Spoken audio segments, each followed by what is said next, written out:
سلیمان بن داؤد کی امثال، اس کا 5واں باب۔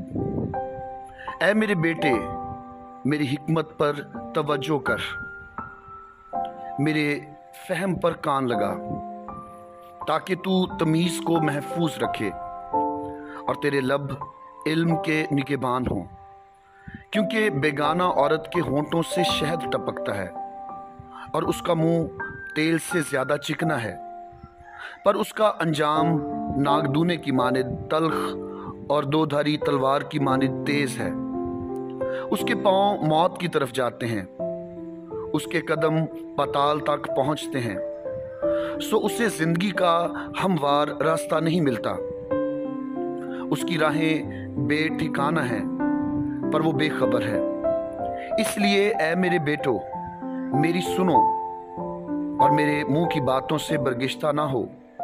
اس عورت سے اپنی راہ دور رکھ اور اس کے گھر کے دروازے کے پاس بھی نہ جا۔ ایسا نہ ہو کہ تو اپنی آبرو کسی غیر کے اور اپنی عمر بے رحم کے حوالے کرے۔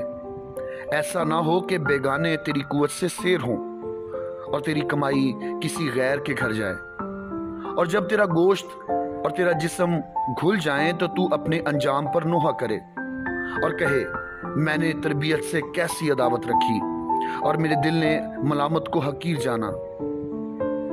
نہ میں نے اپنے استادوں کا کہا مانا، نہ اپنے تربیت کرنے والوں کی سنی۔ میں جماعت اور مجلس کے درمیان قریباً سب برائیوں میں مبتلا ہوا۔ تو پانی اپنے ہی حوض سے اور بہتا پانی اپنے ہی چشمے سے پینا۔ کیا تیرے چشمے باہر بہہ جائیں اور پانی کی ندیاں کوچوں میں؟ وہ فقط تیرے ہی لیے ہوں، نہ تیرے ساتھ غیروں کے لیے بھی۔ تیرا سوتا مبارک ہو اور تو اپنی جوانی کی بیوی کے ساتھ شاد رہ۔ پیاری ہرنی اور دل فریب غزال کی مانند اس کی چھاتیاں تجھے ہر وقت آسودہ کریں اور اس کی محبت تجھے ہمیشہ فریختہ رکھے۔ اے میرے بیٹے، تجھے بیگانہ عورت کیوں فریختہ کرے اور تو غیر عورتوں سے کیوں ہم آغوش ہو؟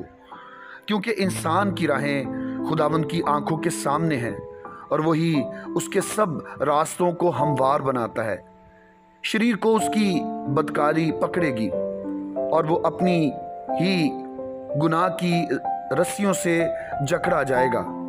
وہ تربیت نہ پانے کے سبب سے مر جائے گا اور اپنی سخت حماقت کے سبب سے گمراہ ہوگا۔